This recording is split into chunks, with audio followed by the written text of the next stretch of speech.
اعوذ باللہ من الشیطان الرجیم بسم اللہ الرحمن الرحیم۔ حضرت نوح علیہ السلام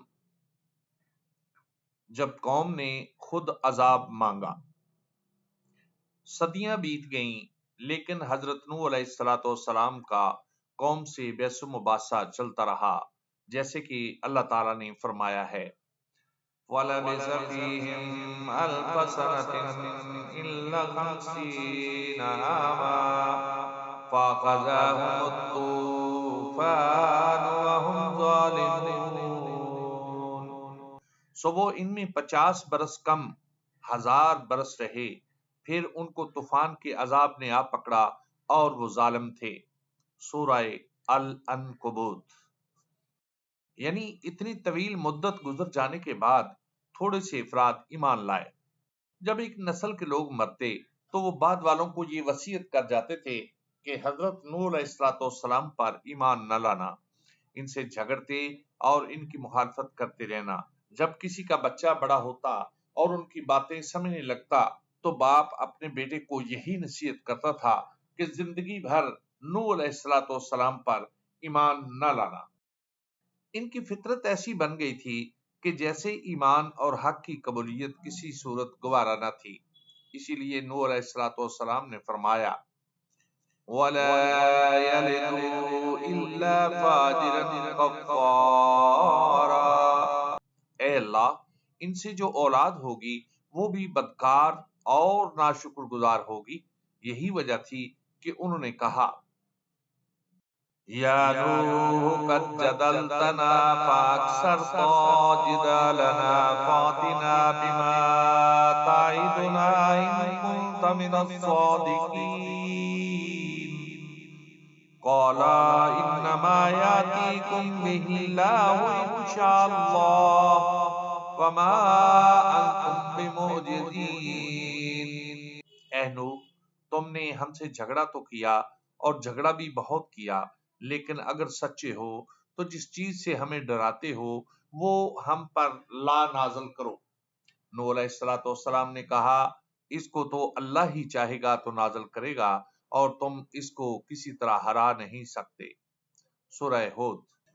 یعنی عذاب لانا صرف اللہ کے ہاتھ میں ہے، وہی ہے جو کسی کام سے عاجز نہیں اور کوئی کام اس کے لیے مشکل نہیں، بلکہ وہ جس چیز کو کن کہتا ہے وہ ہو جاتی ہے۔ نوح علیہ السلام نے اپنی قوم کو مزید مطمئن کرنے کے لیے فرمایا وَلَا يَنفَعُكُمْ نُصِحِي إِنْ أَرَدتُّ أَنْ أَنْصَحَ لَكُمْ إِنْ كَانَ اللَّهُ يُرِيدُ أَنْ يُغْوِيَكُمْ هُوَ رَبُّكُمْ وَإِلَيْهِ تُرْجَعُونَ۔ میری خیر خواہی تمہیں کچھ بھی نفع نہیں دے سکتی، گو میں کتنی ہی تمہاری خیر خواہی کیوں نہ چاہوں، بشرطے کہ اللہ کا ارادہ تمہیں گمراہ کرنے کا ہو۔ وہی تم سب کا پروردگار ہے اور اسی کی طرف لوٹائے جاؤ گے۔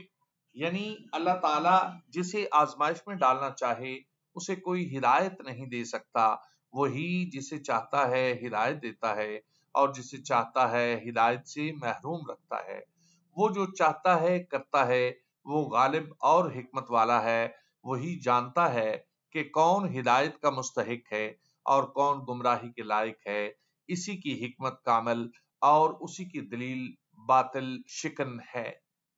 طوفان نوح کے اسباب اور کشتی بنانے کا حکم۔ حضرت نوح علیہ السلام نے دن رات انتھک محنت کی اور قوم کو دعوت توحید دی، مگر 950 سال کی اس بے مثال جدوجہد کے بعد بھی قوم نے دعوت ایمان قبول نہ کی، بلکہ الٹا عذاب کا مطالبہ کر دیا۔ ارشاد باری تعالیٰ ہے اوحی الی نوح انہ لن یؤمن من قومک الا من قد آمن فلا تبتئس بما كانوا يفعلون۔ اور نوح کی طرف وحی کی گئی کہ تمہاری قوم میں جو لوگ ایمان لا چکے ان کے سوا اور کوئی ایمان نہیں لائے گا، تو جو کام یہ کر رہے ہیں ان کی وجہ سے غم نہ کھاؤ۔ اس میں قوم کی بدسلوکی پر آپ کے لیے تسلی ہے اور قوم کے بارے میں یہ بتا کر کہ اب مزید افراد ایمان نہیں لائیں گے یہ کہا گیا ہے اب تک جو کچھ ہوا اس پر غم نہ کریں کیونکہ اللہ کی مدد پہنچنے والی ہے اور عجیب واقعات پیش آنے والے ہیں۔ ارشاد باری تعالی وَاصْنَعِ الْفُلْكَ بِأَعْيُنِنَا وَوَحِينَا وَلَا تُخَاطِبْنِي فِي الَّذِينَ ظَلَمُوا إِنَّهُمْ مُغْرَقُونَ۔ اور ایک کشتی ہمارے حکم سے ہمارے روبرو بناؤ اور جو لوگ ظالم ہیں ان کے بارے میں ہم سے کچھ نہ کہنا کیونکہ وہ ضرور غرق کر دیے جائیں گے۔ اس کی وجہ یہ تھی کہ جب نوح علیہ السلام ان لوگوں کی اصلاح سے مایوس ہو گئے اور انہیں یقین ہو گیا کہ ان میں خیر کی کوئی رمق باقی نہیں رہی کیونکہ انہوں نے ہر قول و فعل کے ذریعے سے ہر طرح آپ کو تکلیفیں پہنچائیں، مخالفت اور تکذیب کی، تب آپ نے ان پر اللہ کا غضب نازل ہونے کی دعا کی۔ اللہ تعالیٰ نے آپ کی دعا قبول کر لی۔ ارشاد باری تعالیٰ وَلَقَدْ نَادَانَا نُوحٌ فَلَنِعْمَ الْمُجِيبُونَ فَلَنِعْمَ الْمُجِيبُونَ وَنَجَّيْنَاهُ وَأَهْلَهُ مِنَ الْكَرْبِ الْعَظِيمِ۔ اور ہم کو نوح نے پکارا سو دیکھ لو ہم دعا کو کیسے اچھے قبول کرنے والے ہیں، اور ہم نے ان کو اور ان کے گھر والوں کو بڑی مصیبت سے نجات دی۔ اور مزید فرمایا وَنُوحًا إِذْ نَادَى مِن قَبْلُ فَاسْتَجَبْنَا لَهُ فَنَجَّيْنَاهُ وَأَهْلَهُ مِنَ الْكَرْبِ الْعَظِيمِ۔ اور اے نبی نوح کا قصہ بھی یاد کرو جب اس نے اس سے پہلے ہم کو پکارا تو ہم نے اس کی دعا قبول فرمائی اور اسے اس کے ساتھیوں کو بڑی مصیبت سے نجات دی۔ نوح علیہ السلام نے اللہ تعالیٰ سے مزید فریاد کرتے ہوئے فرمایا رب ان قومی کذبون فافتح بینی وبینہم فتحا ونجنی ومن معی من المؤمنین۔ پروردگار میری قوم نے تو مجھے جھٹلا دیا سو تو میرے اور ان کے درمیان ایک کھلا فیصلہ کر دے اور مجھے اور میرے ساتھ ایمان لانے والے ہیں ان کو بچا لے۔ ارشاد باری تعالیٰ فَدَعَا رَبَّهُ أَنِّي مَغْلُوبٌ فَانتَصِرْ۔ تو انہوں نے اپنے پروردگار سے دعا کی باری تعالیٰ میں ان کے مقابلے میں کمزور ہوں تو ان سے بدلہ لے۔ مزید ارشاد ربانی ہے وَقَالَ نُوحٌ رَبِّ لَا تَذَرْ عَلَى الْأَرْضِ مِنَ الْكَافِرِينَ دَيَّارًا إِنَّكَ إِن تَذَرْهُمْ يُضِلُّوا عِبَادَكَ وَلَا يَلِدُوا إِلَّا فَاجِرًا كَفَّارًا۔ نوح نے یہ دعا کی کہ میرے پروردگار کسی کافر کو روئے زمین پر بسا نہ رہنے دے، اگر تو ان کے رہنے دے گا تو وہ تیرے بندوں کو گمراہ کریں گے اور ان سے جو اولاد ہوگی وہ بھی بدکار اور ناشکر گزار ہوگی۔ اسی طرح ان کے کفر و فجور کے جرائم کے ساتھ ساتھ ان کے نبی کی بد دعا کا وبال بھی ان پر آ پڑا۔ تب اللہ تعالیٰ نے نوح علیہ السلام کو ایک کشتی بنانے کا حکم دیا۔ یہ ایک بہت بڑا بحری جہاز تھا جس کی اس سے پہلے کوئی نظیر نہ تھی اور نہ بعد میں اس کی مثال مل سکی۔ اللہ تعالیٰ نے آپ کو پیشگی ہدایت فرما دی کہ جب اللہ کا حکم آ پہنچے گا اور ان پر وہ عذاب آ جائے گا جو مجرم لوگوں سے ٹلا نہیں کرتا تو ایسا نہ ہو کہ ان پر عذاب اترتا دیکھ کر آپ کے دل میں رحم آ جائے، اس لیے فرمایا وَلَا تُخَاطِبْنِي فِي الَّذِينَ ظَلَمُوا إِنَّهُمْ مُغْرَقُونَ۔ اور جو لوگ ظالم ہیں ان کے بارے میں ہم سے کچھ نہ کہنا کیونکہ وہ ضرور غرق کر دیے جائیں گے۔ دنیا میں کفر و عناد قوم نوح کا شیوا تھا۔ قیامت کے دن بھی وہ جھوٹ بولتے ہوئے یہ دعویٰ کریں گے کہ ان کے پاس کوئی رسول نہیں آیا۔ صحیح بخاری کی روایت کے مطابق رسول اللہ صلی اللہ علیہ وآلہ وسلم نے فرمایا حضرت نوح علیہ السلام اور ان کی امت حاضر ہوں گے، اللہ تعالیٰ فرمائے گا کیا تو نے میرا پیغام اپنی امت کو پہنچا دیا تھا؟ وہ عرض کریں گے ہاں یا رب العالمین۔ اللہ تعالیٰ ان کی امت سے فرمائے گا کیا انہوں نے تم لوگوں کو میرا پیغام پہنچا دیا تھا؟ وہ کہیں گے نہیں، ہمارے پاس تو کوئی نبی نہیں آیا۔ اللہ تعالیٰ نوح سے فرمائے گا تیرا گواہ کون ہے؟ وہ عرض کریں گے محمد صلی اللہ علیہ وآلہ وسلم اور ان کی امت۔ تب ہم مسلمان گواہی دیں گے کہ نوح علیہ السلام نے تبلیغ کی تھی۔ اس آیہ مبارکہ میں اسی طرف اشارہ ہے۔ وَكَذَلِكَ جَعَلْنَاكُمْ أُمَّةً وَسَطًا لِتَكُونُوا شُهَدَاءَ عَلَى النَّاسِ وَيَكُونَ الرَّسُولُ عَلَيْكُمْ شَهِيدًا۔ اور اسی طرح ہم نے تم کو امت معتدل بنایا ہے تاکہ تم لوگوں پر گواہ بنو اور پیغمبر آخر الزمان تم پر گواہ بنے۔ یہ امت اپنے سچے نبی کی گواہی کی بنیاد پر گواہی دے گی کہ اللہ نے نوح علیہ السلام کو حق دے کر مبعوث فرمایا اور انہوں نے اپنی قوم کو بہترین اور کامل ترین انداز سے تبلیغ کی، انہیں ہر اس کام کا حکم دیا جس سے انہیں دینی فائدہ حاصل ہو اور ہر اس کام سے منع فرمایا جس سے ان کی دینی حالت کو نقصان پہنچتا ہو۔ تمام انبیاء اکرام علیہ السلام کی یہی شان اور یہی کیفیت رہی ہے۔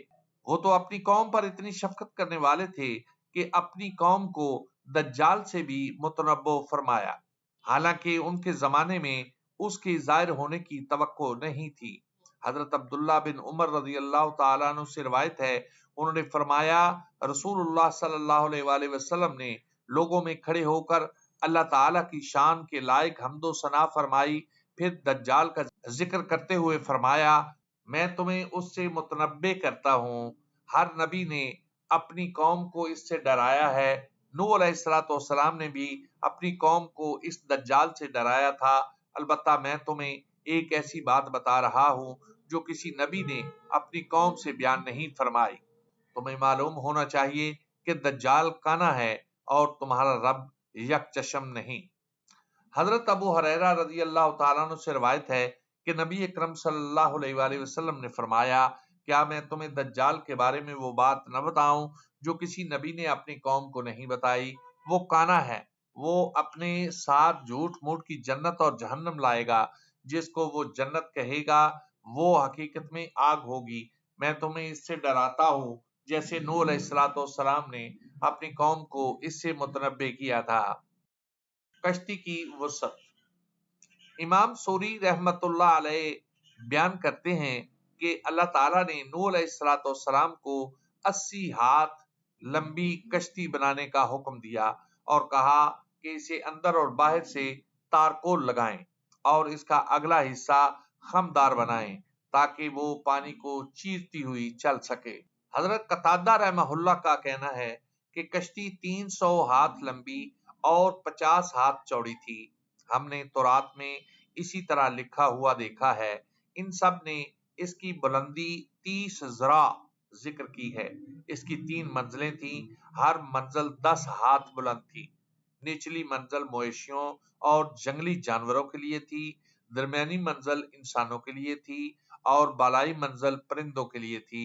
اس کا دروازہ چوڑائی میں تھا اور اس کے اوپر ایک چھت بھی تھی۔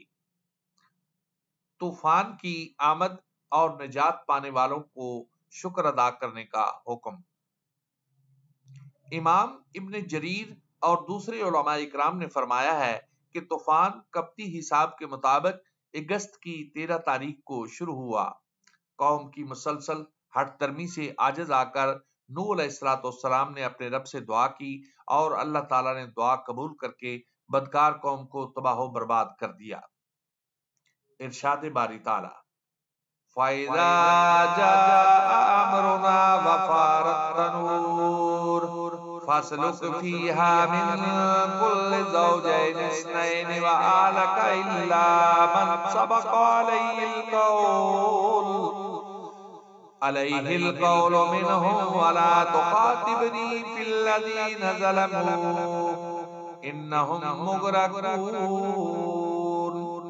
جب ہمارا حکم آ پہنچے اور تنور پانی سے بھر کر جوش مارنے لگے تو سب قسم کے حیوانات میں سے جوڑا جوڑا یعنی نر اور مادہ دو دو کشتی میں بٹھا دو، اور اپنے گھر والوں کو بھی سوائے ان کے جن کی نسبت ان میں سے ہلاک ہونے کا حکم پہلے صادر ہو چکا ہے، اور ظالموں کے بارے میں ہم سے کچھ نہ کہنا، وہ ضرور ڈبو دیے جائیں گے۔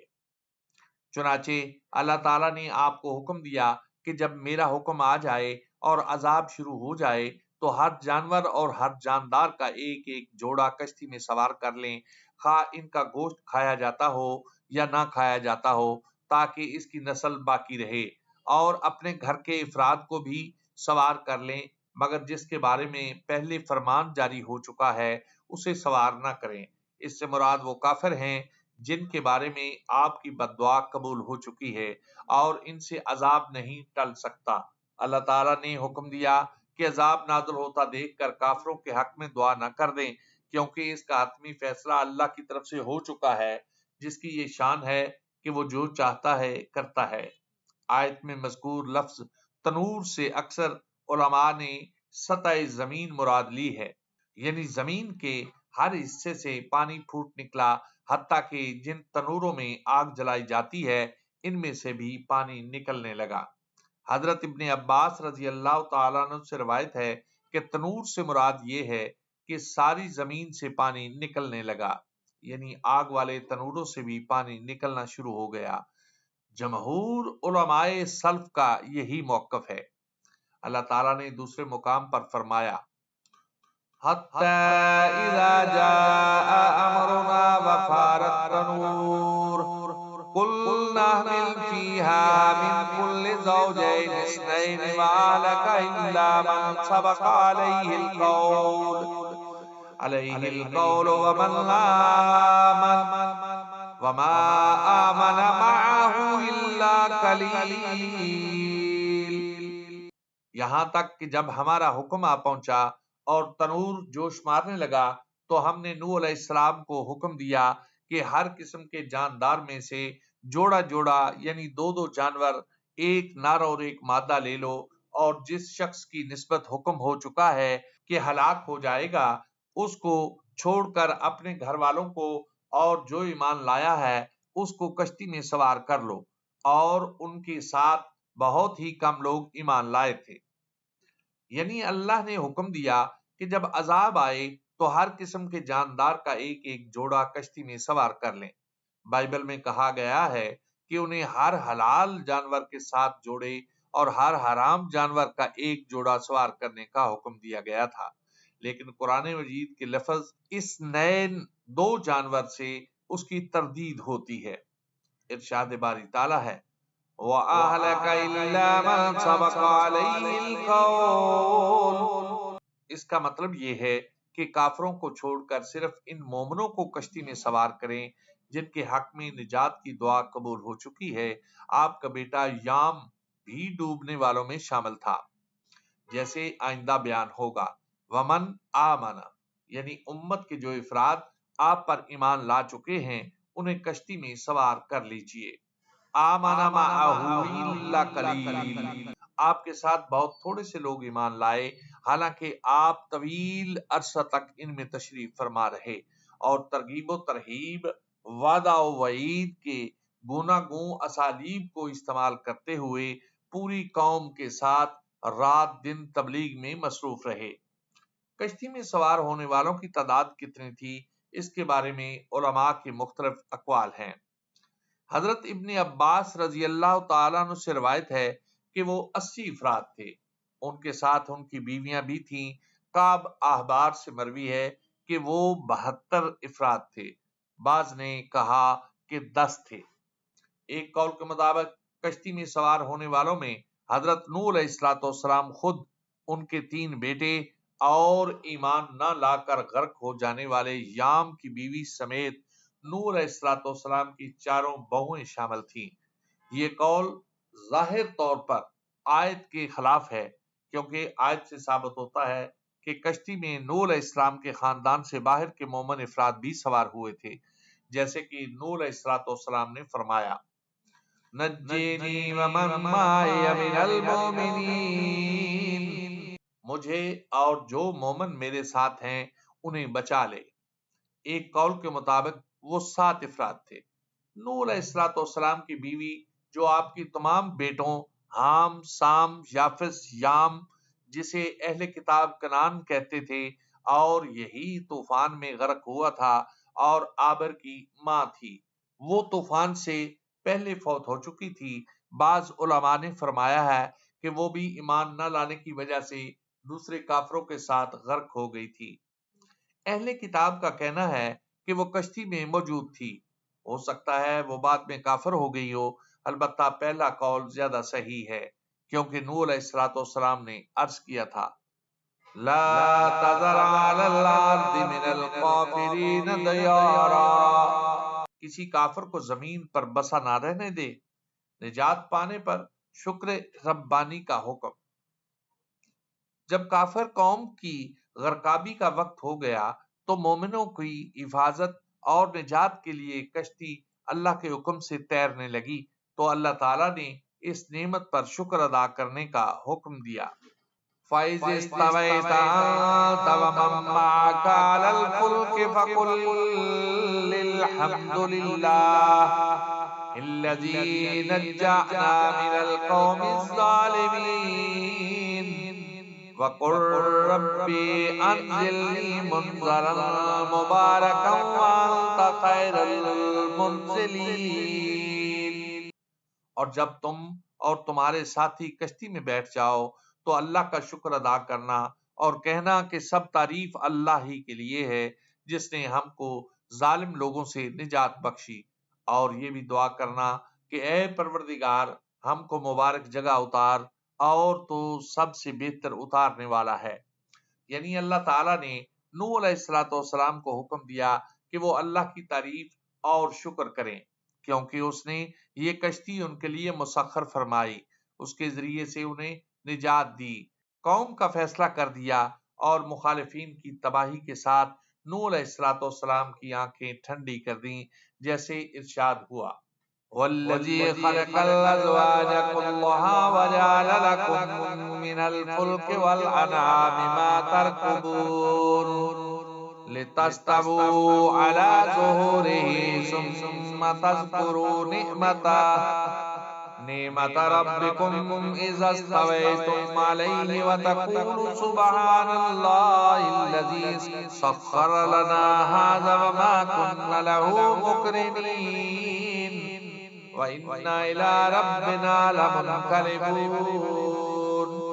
اور جس نے تمام قسم کے حیوانات پیدا کیے اور تمہارے لیے کشتیاں اور چارپائے بنائے جن پر تم سوار ہوتے ہو تاکہ تم ان کی پیٹھ پر چڑھ بیٹھو، اور جب اس پر بیٹھ جاؤ تو اپنے پروردگار کے احسان کو یاد کرو اور کہو کہ وہ ذات پاک ہے جس نے اس کو ہمارے زیر فرمان کر دیا اور ہم میں طاقت نہ تھی کہ اس کو بس میں کر لیتے، اور ہم اپنے پروردگار کی طرف لوٹ کر جانے والے ہیں۔ اسی طرح سب کو حکم ہے کہ کام کی ابتدا میں دعا کی جائے تاکہ اس میں خیر و برکت حاصل ہو اور اس کا انجام اچھا ہو، جیسے نبی کریم صلی اللہ علیہ وآلہ وسلم کو ہجرت کے وقت حکم دیا گیا وَقُلْ رَبِّ أَدْخِلْنِي مُدْخَلَ صِدْقٍ وَأَخْرِجْنِي مُخْرَجَ صِدْقٍ وَاجْعَل لِّي مِن لَّدُنكَ سُلْطَانًا نَّصِيرًا۔ اور کہو کہ اے پروردگار مجھے جہاں لے جا سچائی کے ساتھ لے جا، اور جہاں سے بھی نکال سچائی کے ساتھ نکال، اپنے ہاں سے زور و قوت کو میرا مددگار بنا۔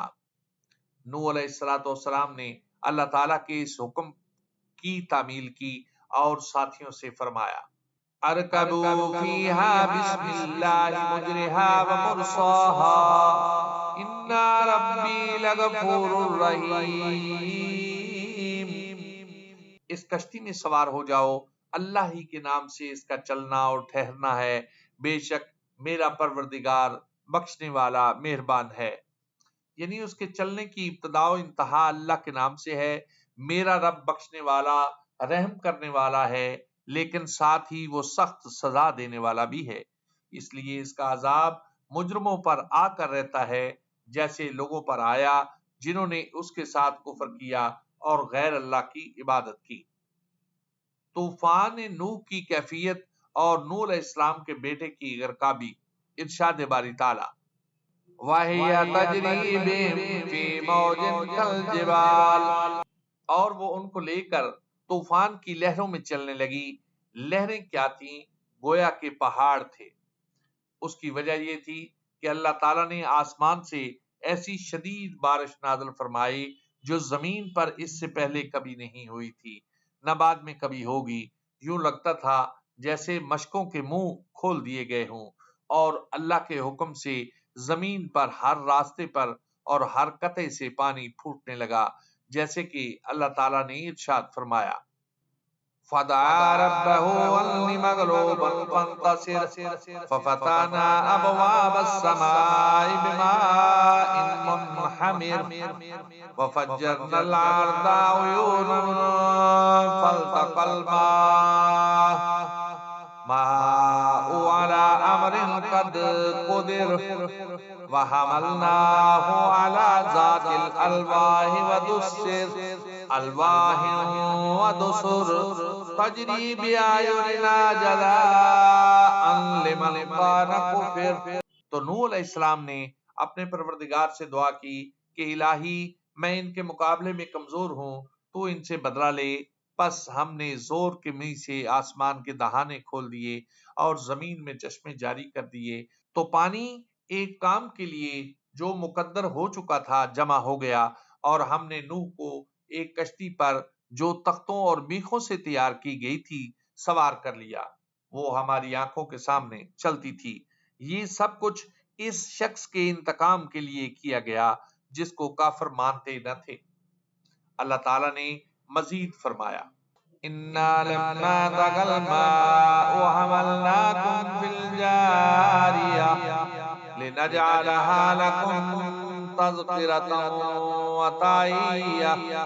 وَتَعِيَهَا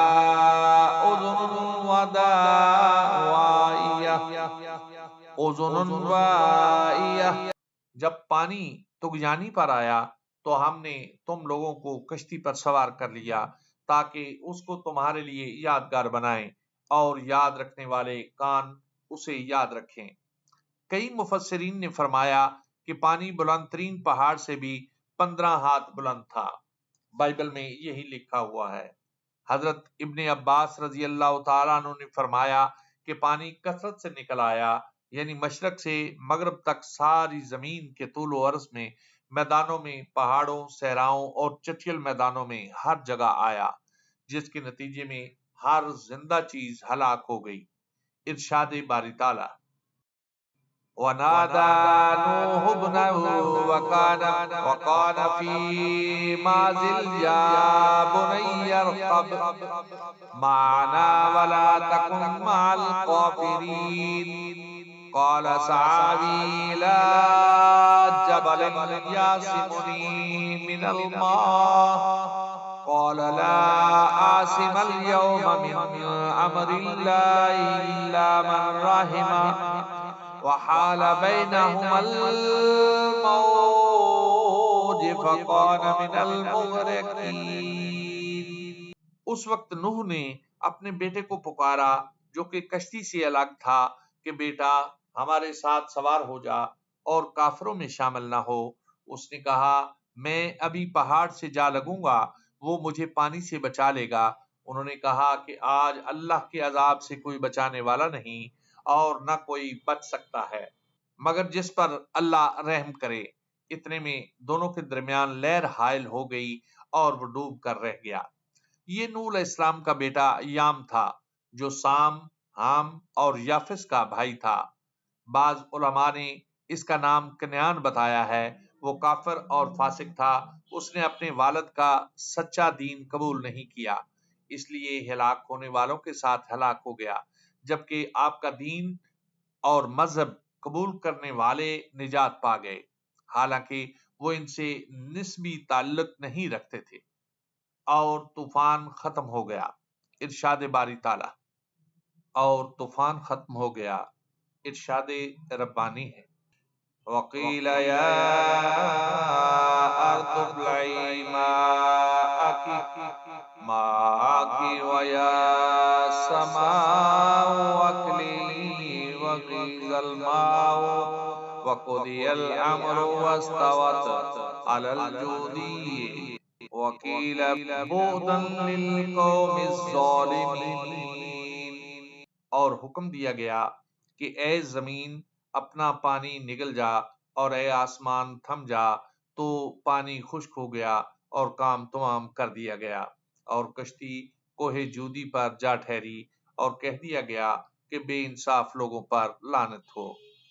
یعنی جب زمین پر کوئی ایسا انسان باقی نہ رہا جو اللہ کے سوا کسی کی عبادت کرتا ہو، تو اللہ نے زمین کو حکم دیا کہ اپنا پانی نگل لے، اور آسمان کو حکم دیا کہ بارش برسانا بند کر دے۔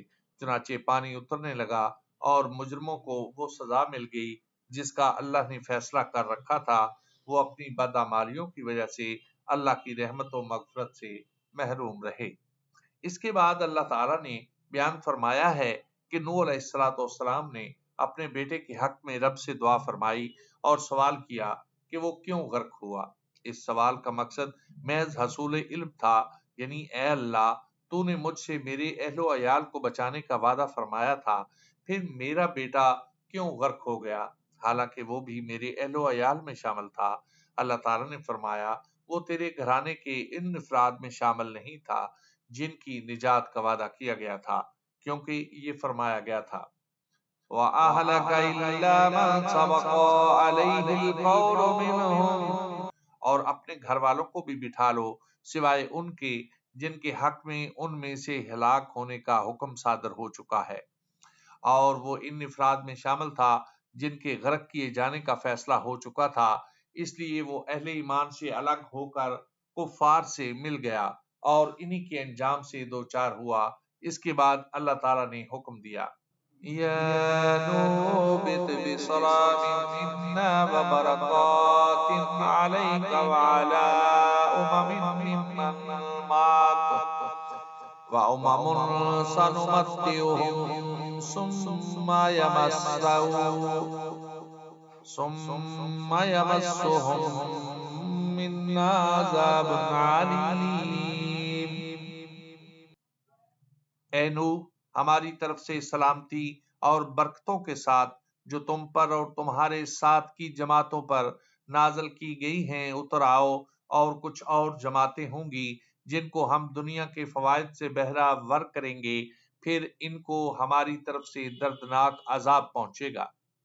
جب زمین کی سطح سے پانی خشک ہو گیا اور زمین پر رہنا اور چلنا پھرنا ممکن ہو گیا، تو نوح علیہ السلام کو حکم دیا گیا کہ کشتی سے اتر آئیں، جو طویل عرصہ پانی میں چلتی رہی تھی اور آخرکار مشہور پہاڑ جودی پر ٹھہر گئی۔ بسلام منا وبرکات کا مطلب یہ ہے کہ سلامتی کے ساتھ کشتی سے اتر آئیے، آپ پر بھی برکت نازل ہوگی اور ان اقوام پر بھی جو آئندہ زمانے میں آپ کی نسل سے پیدا ہوں گی، کیونکہ اللہ تعالیٰ نے نوح علیہ السلام کی ساتھیوں میں سے کسی کی نسل کو باقی نہیں رکھا، صرف نوح علیہ السلام کی نسل چلی، جیسے کہ ارشاد ہے وَجَعَلْنَا ذُرِّيَّتَهُ هُمُ الْبَاقِينَ، اور ہم نے اسی کی اولاد کو باقی رہنے والے بنایا۔ وآخر دعوانا ان الحمد للہ رب العالمین۔